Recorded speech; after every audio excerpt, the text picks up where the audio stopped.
2 hari sebelum pameran ya. 2 hari sebelum pameran kita baru ngerakit gitu. Oh berarti Karena pekerjaannya cuman kemudian cuma 2 hari. cuma 2 hari. 2 hari aja. Oh iya. Serius? Beneran. Wah. Kita sampai lembur gitu. Keren. Sampai jam 8 malam baru bangun. Oh iya. Iya.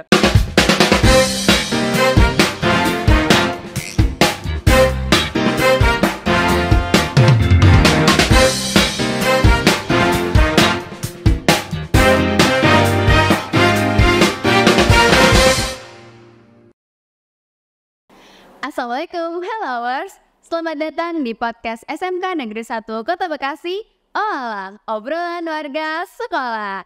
Jadi di episode kedua kita kali ini kita kedatangan tamu yang gak kalah luar biasa dari episode 1 kemarin. Kalau kemarin kita udah berbincang-bincang sama Pak Boan selaku Kepala Sekolah SMK 1. Nah, di sini mungkin kita bisa geser, ada Bu Della dan Diki. Selamat siang. Terima kasih sudah mau hadir di podcast episode 2 kali ini. Mungkin sebelum kita ngobrol-ngobrol lebih jauh lagi, kita kenalan dulu. Mungkin dari Bu Della, silahkan Bu. Oke, baik, nama saya Della Herani. Saat ini saya mengajar di jurusan Rekayasa Perangkat Lunak, menjabat sebagai Kepala Program jurusan Rekayasa Perangkat Lunak. Oke, nah Bu Della ini kepala program dari jurusan RPL atau sekarang PPLG, pengembangan perangkat lunak dan game. Bu Della ini luar biasa, orang yang super duper sibuk nih. Karena sedikit cerita sebelum kita mengundang Bu Della ini, sehari sebelum itu Bu Della lagi di Papua teman-teman. Jadi agak susah juga mengatur jadwal. Dan di sebelah kanan saya juga ada Diki, boleh perkenalan dulu. Halo, nama saya Diki Askarani. Saya adalah salah satu murid di SMK Negeri 1 Kota Bekasi dan saya adalah murid di jurusan RPL. Oke, nah Diki ini salah satu teman saya yang sama nih. Kayaknya istilahnya like teacher, like student. Gurunya sih, muridnya juga sih. Karena Diki ini juga apa ya, istilahnya tuh dia sekolah merupakan rumah kedua bagi dia. Karena udah maghrib juga masih di sekolah, masih ngerakit. Tugas tuh emang main-main ya. Saya adalah permainan, jadinya suka melakukannya gitu. Nah, di sini kita mau bahas apa sih di episode 2 kali ini. Kok ada Bu Della selaku kepala program, juga ada Diki. Jangan kemana-mana, di sini on air, enjoy the podcast. Oke, nah di era digital sekarang ini, seperti yang kita tahu ya, kemajuan teknologi, terus juga sudah maraknya, mungkin teman-teman udah nggak asing dengan istilah artificial intelligence atau kecerdasan buatan, atau mungkin juga bersinggungan dengan yang namanya robotika. Nah, mungkin di sini saya mau tanya nih untuk orang-orang mungkin yang expert di bidang per IT-an, dari Bu Della, gimana sih Bu pandangan Ibu terhadap era digital sekarang yang udah serba teknologi, yang kemajuannya pesat, terus juga kecerdasan buatan yang udah ada di mana-mana gitu, apa-apa serbanya AI gitu.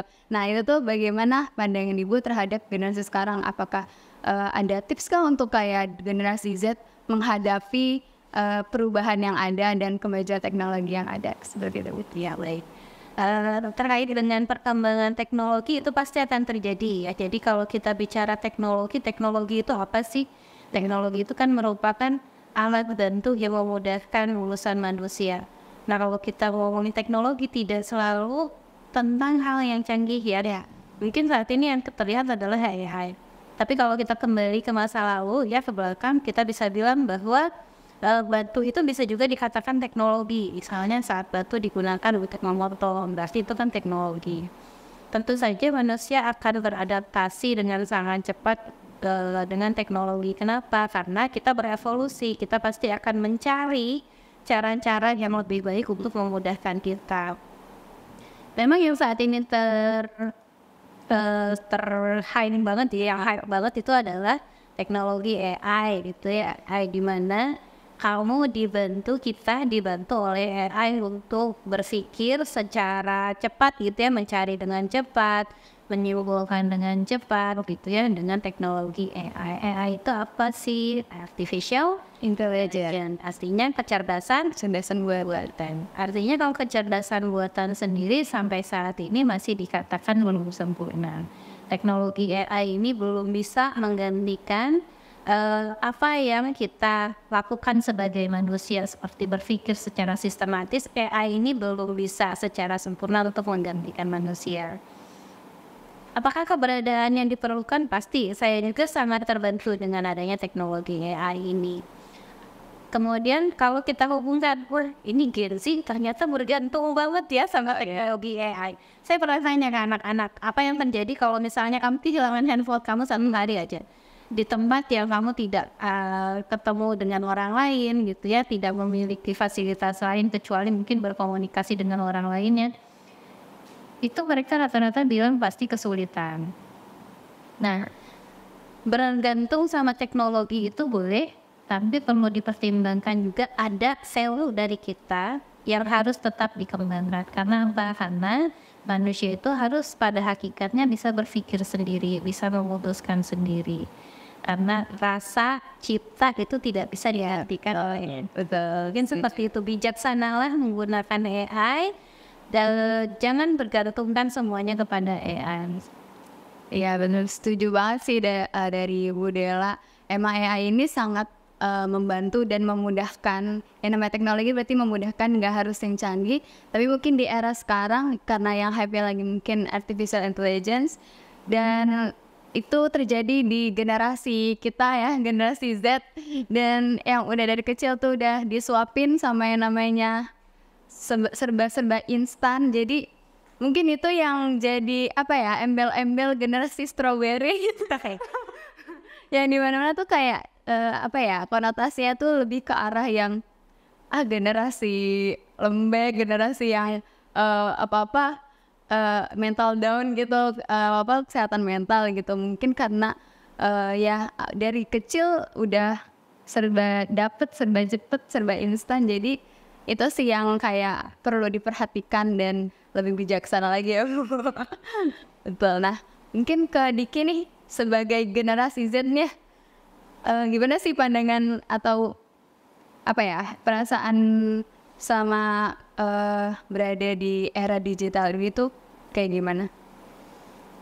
Jadi seperti yang gue tadi, kita harus di era sekarang yang serba teknologi digital ya, serba canggih.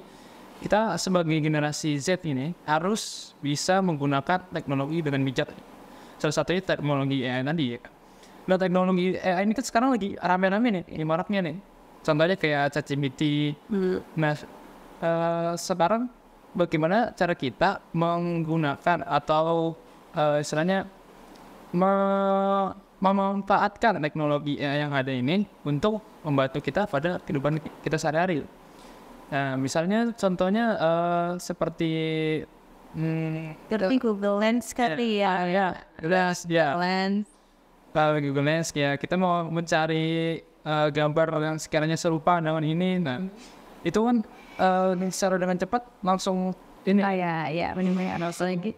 Kayak misalkan ngetik buatkan kesimpulan dari yang teks yang panjang itu langsung ada. Terus juga mungkin kayak ilustrasikan misalkan tukang cilok lagi di mana gitu, tuh langsung ada gambar yang dari AI itu sendiri yang nggak ada di sumber manapun gitu, jadi instan gitu ya kan ya.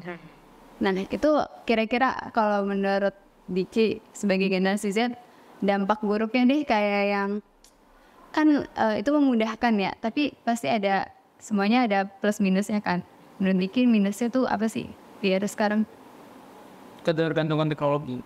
Jadi kalau kita mau ngerjain sesuatu itu pasti selalu nggak bisa jauh-jauh dari HP, dari device perangkat kita. Ya bener. Karena semuanya jadi menyenangkan ya.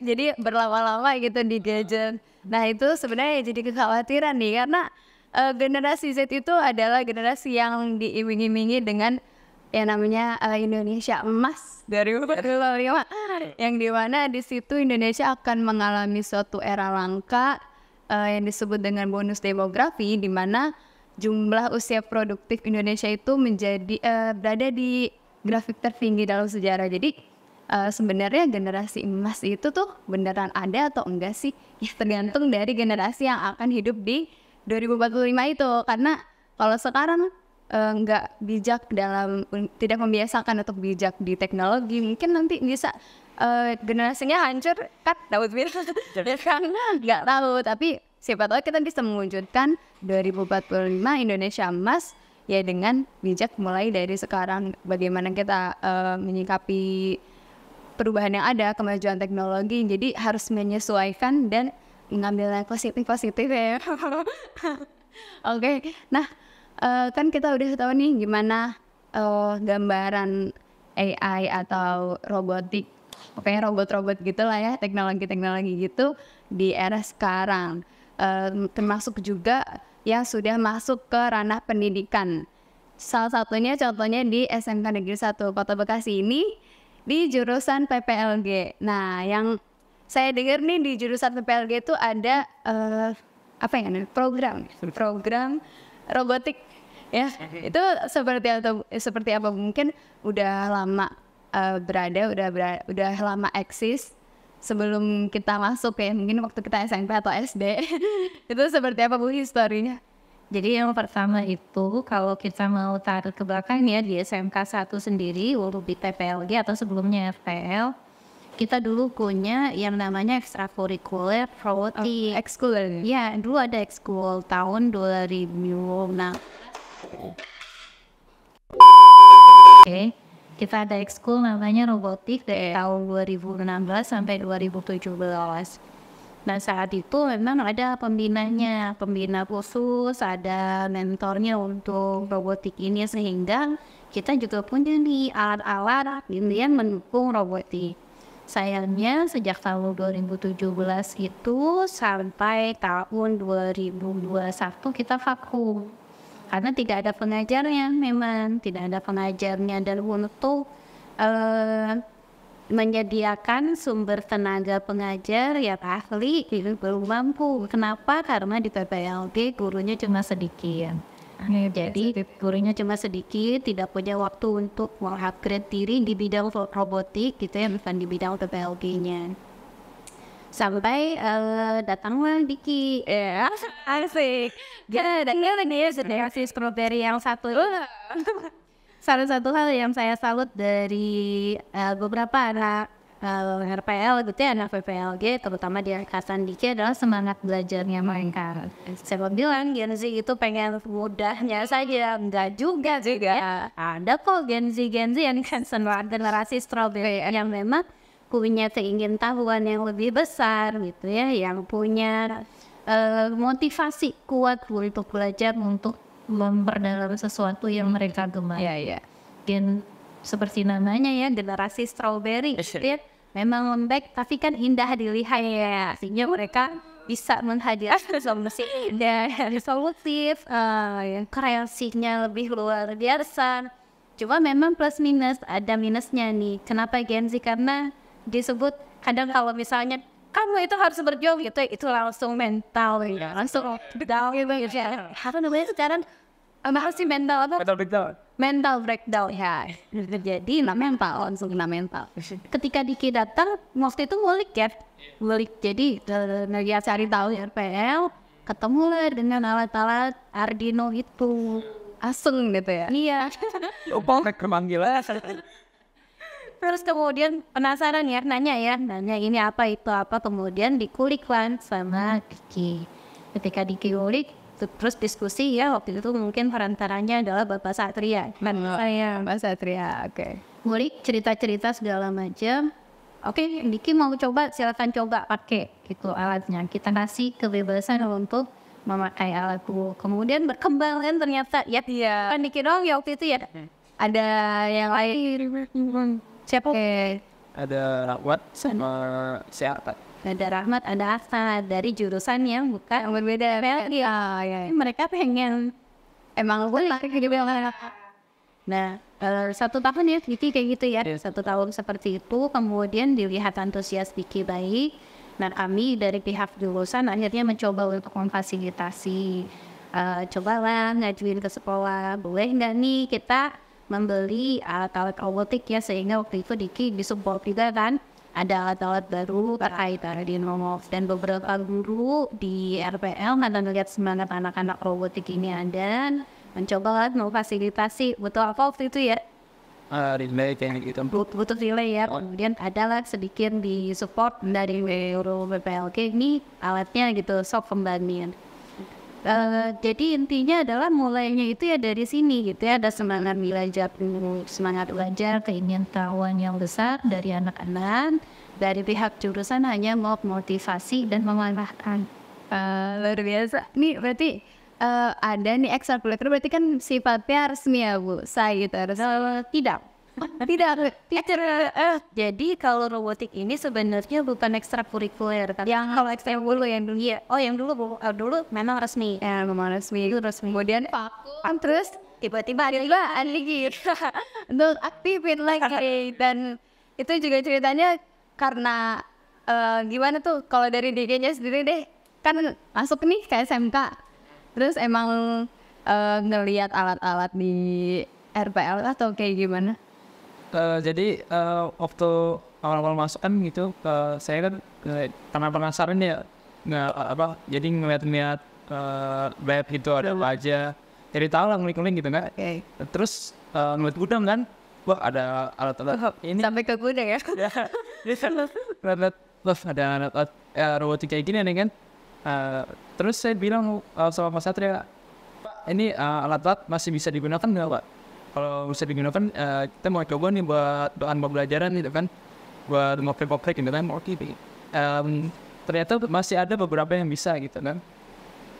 Terus makin kesini kan, Mas Satria ngasih saran untuk kita, dia ngasih saran untuk membuat tim gitu kan, untuk membuat project apalah gitu kan.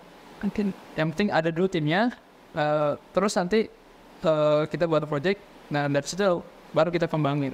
Nah, seingat saya bulan Oktober dan tahun lalu, Pak Satria dia bilang ke saya, Dik tolong kamu buat tim untuk membuat project robot otomatis.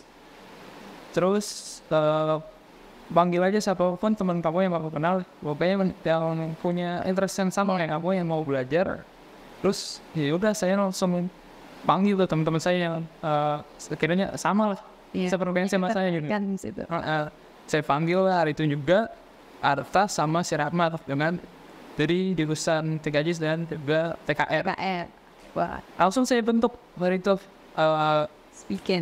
bikin organisasi robotik. Dari itu juga gitu. Iya, berarti itu pertama kali itu ini ya lampu otomatis. Iya. Itu gimana? Ada kesulitan nggak? Karena kan sendiri ya, berarti cara pembuatannya itu apakah sama Pak Satria waktu itu atau otodidak sendiri? Otodidak semuanya. Jadi Pak Satria cuma sebagai penguasa di supervisor gitu. Berarti atau dari mana tuh belajarnya?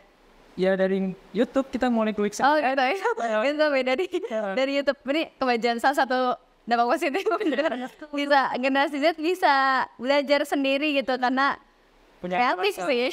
Ini rasa ingin tahu ini, jadi pengen belajar. Dan ada terfasilitasi juga, jadi bisa membangun kreativitasnya sendiri ya Bu. Oke, berarti ada timnya ya robotik sekarang. Sekarang udah berapa? Total ada 7. Ada 7 itu dari jurusan yang berbeda-beda. Iya. Nah, pengen tahu deh selama dari awal aktif kembali robotik sampai sekarang, ada nggak sih kesulitan atau struggle yang dialami oleh tim robotik? Kalau kesulitan itu pasti ada. Iya. Salah satu kesulitannya itu yang jelas waktu ya. Gue harus banyak, harus ngikutin jadwal gitu. Terus kendalanya di alat juga, karena kita masih perangkat alat gitu. Oke, masih terbatas ya. Ya paling kita sih paling sama tempat. Tapi sekarang udah ini ya, udah bisa lebih leluasa lagi. Leluasa lagi ya, man. Paling waktu sih ya. Karena PPLG tuh lumayan ya jadwalnya. Jadwalnya sangat padat juga. Kemudian ngerakit itu biasanya di waktu kapan? Kita di robotik tuh punya jadwal setiap hari Jumat dan Sabtu. Ya bisa weekend lah ya. Itu pulang sekolah gitu habis itu langsung Pulang sekolah yuk kita ngumpul di BZ kita di lab ya kan. Kita lanjutin aja project yang kemarin gitu. Sejauh ini udah bikin apa aja sih robotik? Sejauh ini kita udah bikin tempat sampah otomatis, terus juga lampu otomatis. Ya, oke. Kemudian ada sensor hujan juga dan masih banyak lagi lah. Berarti banyak ya, dan itu juga otodidak semua dari YouTube. Mostly otodidak enggak. Wow, gila keren banget ini. Nika berarti teman-teman juga support kan, maksudnya kayak mereka ya otodidak juga dari YouTube, terus rakit-rakit berarti di sini ya. Oke. Nah mungkin kayaknya agak penasaran sih sama karya yang udah dihasilin sama robotik. Mungkin kita bisa lihat setelah ini. Ya ini dia. Oke, ini dia salah satu karya dari robotik. Dan di sini kita udah bersama Bu Desi. Selamat siang Bu Desi. Nah, Bu Desi ini merupakan guru TKJ ya, guru jurusan sebelah, tapi juga pembimbing dari robotik itu sendiri. Mungkin Ibu boleh berkenalan, silahkan. Perkenalkan, saya Desiana Sari Dewi. Saya mengajar di mata pelajaran produktif jurusan Teknik Komputer Jaringan. Oke, nah berarti di sini sekarang Ibu membimbing sebagai pembimbing lah dari robotik itu ya Bu. Nah sebelum ke robotik, Ibu emang udah di bidang robotik Ibu, tapi di TKJ, betul? Sebenarnya sih dengan robotik ya. Kebetulan di dasar kejuruan jurusan TKJ itu ada salah satu materi itu IoT sebenarnya, Internet of Things. Oke, Internet of Things. Itu kami menggunakan Arduino sebagai peralatan untuk praktek ya. Untuk belajar siswa. Kebetulan Diki waktu itu sering main ke jurusan TKJ. Sering linjur. Ya, lintas jurusan itu kan ya. Jadi kadang masuk di kelas ibu itu kalau dia bosan, kemudian ibu ada jam ngajar di kelas 10 TKJ, dan dia ikut masuk, boleh izin. Oh gitu. Kalau misalkan lagi kosong dia gitu, berarti ikut ke kelas pelajaran itu. Tapi berarti khusus mapel Internet of Things. TKJ iya, bukan TKJ, kebetulan waktu itu membahas IoT. Ya benar. Di jurusan saya juga begitu Bu. Tiba-tiba saya lagi belajar informatika tuh tiba-tiba ada dia. Jadi ini siapa lagi? Apa? Sama ya Bu. Tiba-tiba ada dia aja. Apa nih sih soalnya ini wajahnya ya. Tiba-tiba lah kamu dari mana? Ada gitu ya. Kita tanya ini. Saya dari RPL ku, nama saya Diki. Kalau ya udah apa kan? Kalau kita guru itu ada siswa yang antusias ya udah silahkan. Emang cukup mendukung aja gitu kan ya. Semangat belajarnya tinggi sekali kan Anda. Itu kenapa tuh emang suka explore jurusan? Iya suka explore, suka kepo saya orangnya. Oke, Po. Keren. Nah, ya di sini nih kita balik lagi nih ke alatnya. Ini namanya apa nih? Ini jadi namanya tempat sampah otomatis. Tempat sampah otomatis. Oke, nah ini sedikit cerita nih. Jadi tempat sampah otomatis ini sempat dipamerkan karena waktu itu di pembagian rapot kenaikan kelas itu dari jurusan RPL itu ada semacam pameran yang di situ tuh menampilkan karya-karya atau hasil dari pembelajaran RPL gitu, dan hampir 90% lah itu website, terus game-game. Tapi Diki sendiri nih beda nih, dia malah mempamerkan bukan bentuk website tapi robot kayak gini. Nah itu boleh diceritain Dik? Jadi pada pameran itu kan sebenarnya udah dibilangin sama bendera dari Januari. Bahwa nanti setiap mau penaikan kelas akan ada yang namanya pameran project gitu kan. Nah, terus saya bilang sama Bu Dela, Bu, kalau pamerannya pakai robotik aja boleh nggak, Bu? Gitu kan. Terus dibolehin sama Bu Dela. Oke lah, sebulan sebelum pameran saya ngumpulin tuh kan anggota robotik.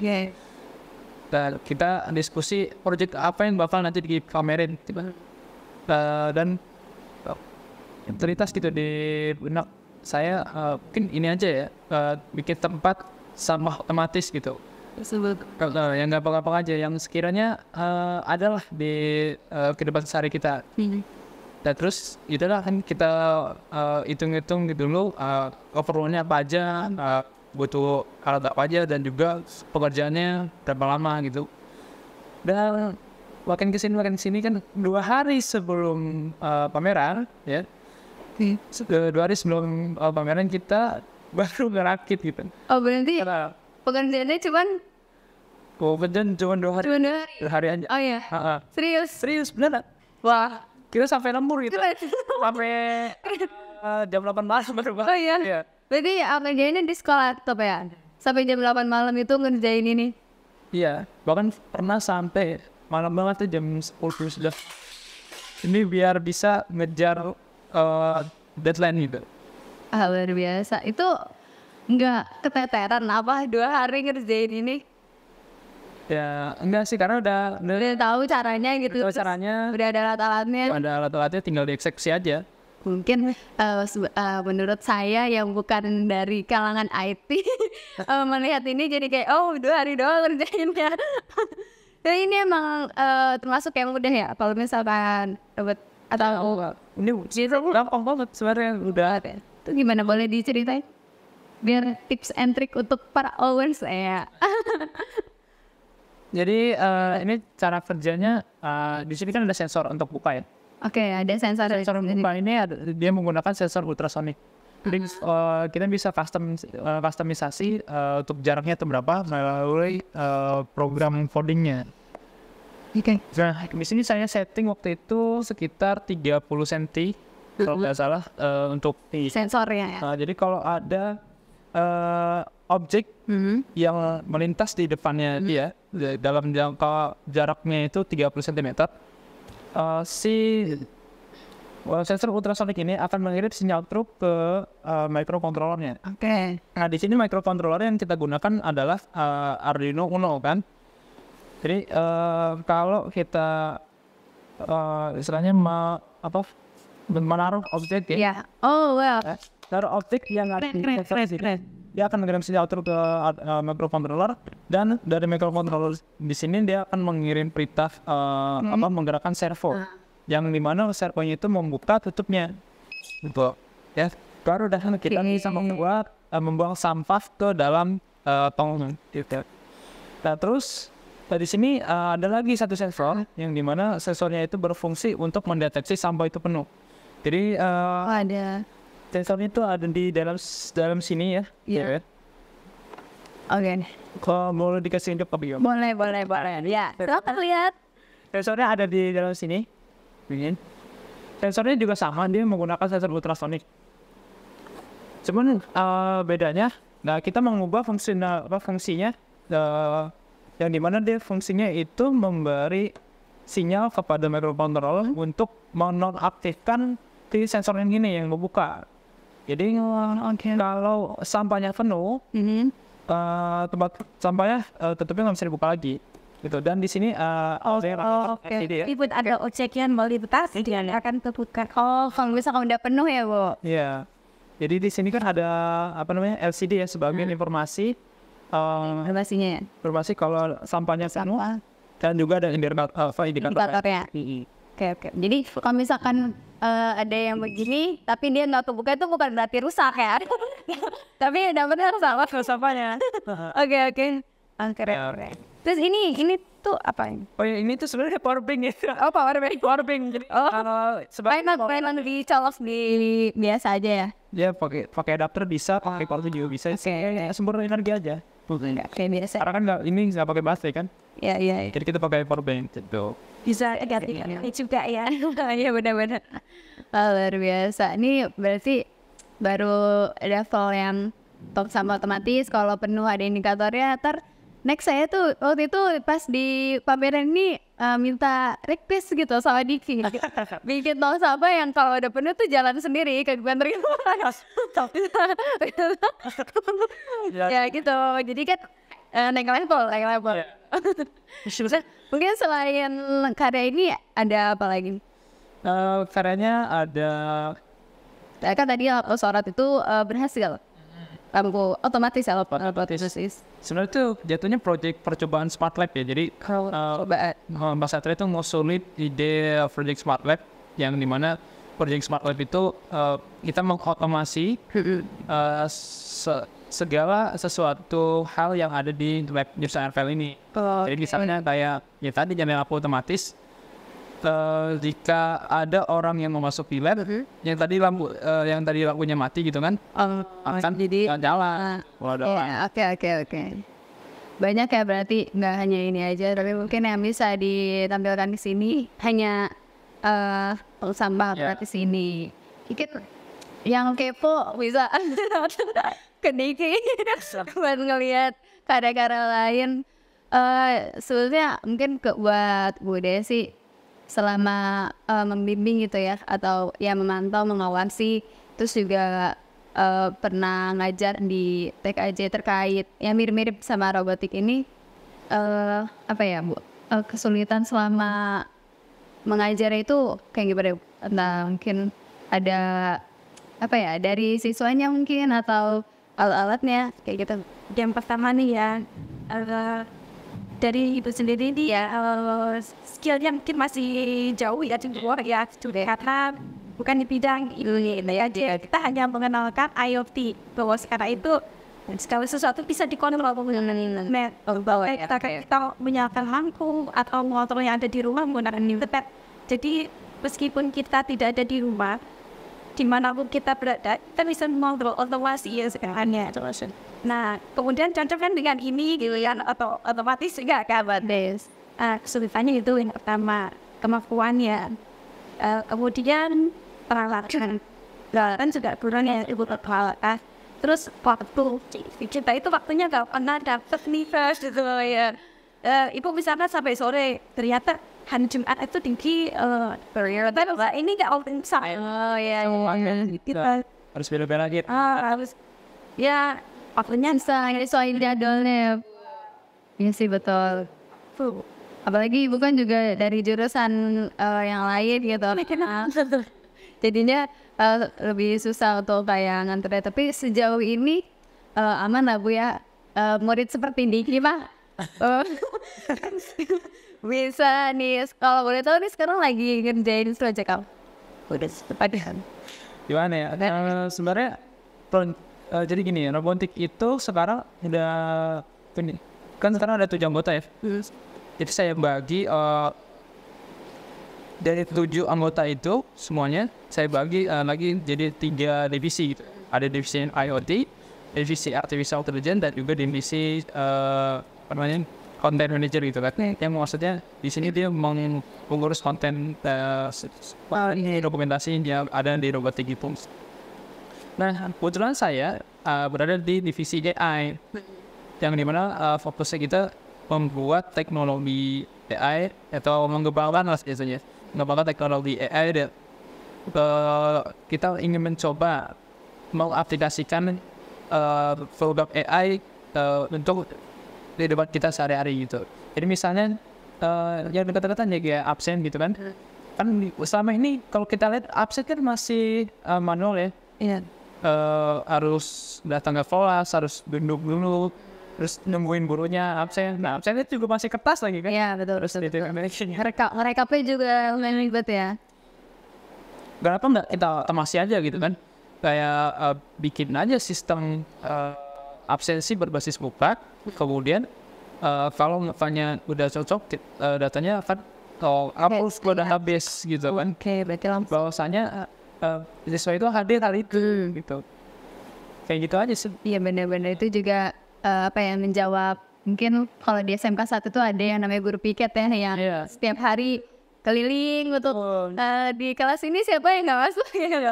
Nah berarti itu lebih memudahkan guru-guru itu, jadi sehingga hanya mau monitoring aja kali ya di ruang piket itu, nggak perlu muter-muter gitu sih. Berarti proyeknya malah gitu berjalan ya. Selesai kapan?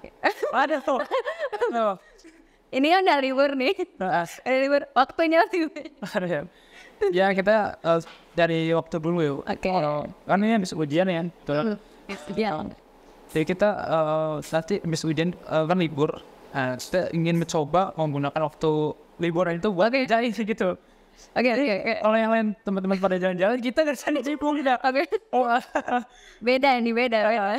Beda liburannya, mainannya tuh rakit-rakit ya.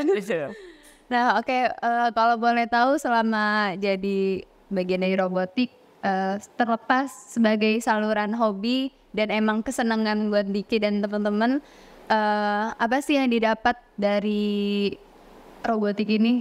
Dari terlepas menghasilkan sebuah karya, apakah bisa menghasilkan yang lain gitu? Ada yang mungkin dari luar, ada yang misalkan order gitu. Oh iya pasti ada. Ada. Kayak misalnya kayak waktu itu ada dari sekolah lain itu ya, bukan sekolah lain. Maksudnya siswa dari sekolah lain yang dia ingin mengorder apa ya, waktu itu sama sih tempat sampah otomatis juga. Tapi tempat sampah otomatisnya beda kayak gini, enggak maksudnya enggak kayak modelnya lain. Modelnya lain. Oke, gitu. jadi ada pesanan lain tapi tahu sampah otomatis tapi model lain. Iya. Ya itu ini mungkin kita taruh bawah dulu kali ya, nggak kelihatan. Ya taruh bawah dulu. Oke, boleh. Taruh bawahnya.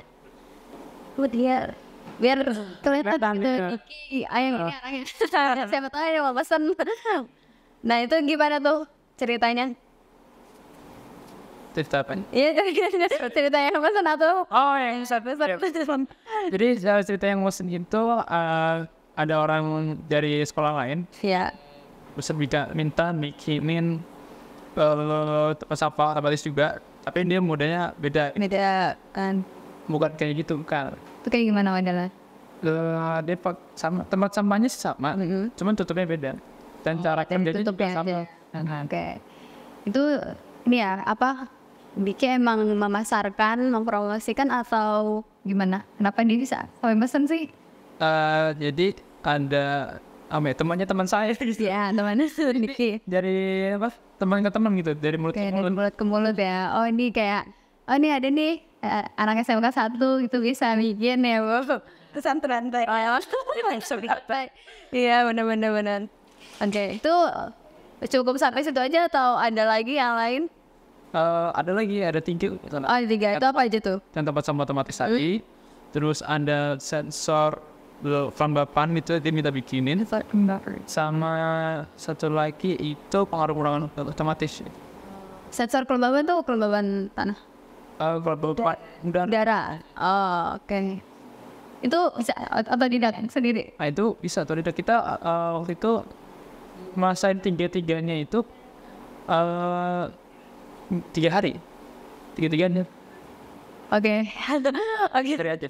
Dari itu dari belanja, itu dari apa analisis sampai belanja sampai kita nasib sih. Dari produksi itu 3 hari totalnya. Wah, luar biasa. Ini tipe-tipe yang bisa bekerja ini nih mengejar deadline gitu ya. Sehari, 2 hari, 3 hari itu jadi gitu. Nah mungkin seperti tadi ya udah dibilang mungkin ini mungkin ada fotonya. Oh iya. Ada foto-fotonya. Di mana? Ada foto boleh ditunjukin aja gitu. Atau nanti ini aja di sama editor nanti. Oh iya, ini di sini. Ya. Di bawahnya. Ini adalah karya-karya yang sudah dijual ya, sudah apa ya? Sudah laku terjual dan berarti terbukti nih bisa menghasilkan dan berguna gitu maksudnya kan nggak cuman bahan percobaan atau karya-karya yang percobaan aja tapi bisa menjadi usaha Betul. ya P5 kewirausahaan. Iya, kepekerjaan. Kepekerjaan ya. Itu luar biasa. Nah mungkin nih teman-teman ada yang mau berminat mau bikin misalkan tadi itu tempat sampah ya, kalau udah penuh bisa jalan sendiri gimana mungkin bisa hubungin bisa apa ini nih mau di spill ke Instagramnya, siapa tahu ada yang nomor kontak. Ini aja Instagram robotik ya, Instagram robotik, terus silahkan di follow apa Instagramnya robotika.smk1 Kota Bekasi. Oke, robotika.smk1 Kota Bekasi, itu silahkan di follow. Nah mungkin terakhir deh dari Bu Desi, menurut Desi ya tadi seperti yang dari awal kita podcast, gimana Diki bercerita, gimana dari Bu Dialanya juga terkait robotik, terkait generasi sekarang yang udah serba teknologi dan robotika, terus juga artificial intelligence. Itu harapan dari Bu Desi deh ke depannya seperti apa? Buat generasi ya hasilnya baik ya. Karena sekarang itu teknologi sudah semakin maju ya. Mungkin tenaga manusia juga akan tergantikan oleh robot. Maka manusia harus lebih, kita generasi berikutnya harus punya kemampuan yang lebih lagi, skill dan terutama kemampuan berpikir yang tingkat tinggi. Kita harus pakai situ supaya nanti setelah lulus atau bekerja tetap bisa digunakan. Itu kita bisa beradaptasi dengan perubahan dan kemajuan teknologi ya. Karena seperti tadi yang disampaikan Bu Della, tenang aja, meskipun teknologi canggih banget gitu ya, kecerdasannya melambai, tapi tidak bisa tergantikan karena yang punya rasa, yang punya kasih saya itu cuma manusia. Bagaimana kita menyikapi dan menggunakan teknologi itu ke depannya. Dan mungkin sebagai robotika untuk ke depannya dari Diki deh harapannya, karena kan nanti pasti Diki bakal ada UKOL, ada BKL. Nah itu gimana deh? Buat robotika ke depannya, apakah ingin mencari regenerasi yang baru gitu? Ya untuknya saya pengen robotika itu terus berkembang gitu, dari generasi ke generasi selanjutnya, dan juga terus berkarya membuat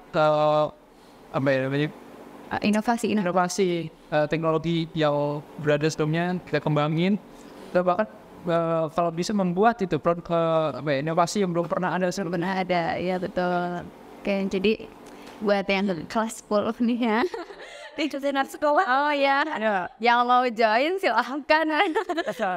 Yang punya ketertarikan gitu, yang suka ngerakit di sini ada alatnya, bisa dibantu dimentorin sama kakak Diki. Oke, mungkin itu aja nih podcast episode 2 kita kali ini. Terima kasih banyak Bu Desi yang sudah hadir, Bu Della juga yang sudah keluar ya, terus juga Dinky yang nih semuanya ini sama sibuk nih. Saya mengatur jadwal podcast 2 ini tuh udah ya 3 kali udah berubah-berubah, nggak bisa, jadi akhirnya sudah hampir ya. Oke, jadi itu saja yang bisa kami sampaikan, semoga adalah nilai-nilai yang bisa diambil. So terima kasih semuanya teman-teman Owers, jangan kemana-mana, kita akan ada episode terbaru lagi dan narasumber yang lebih keren lagi. Ini dia obrolan keluarga semalam.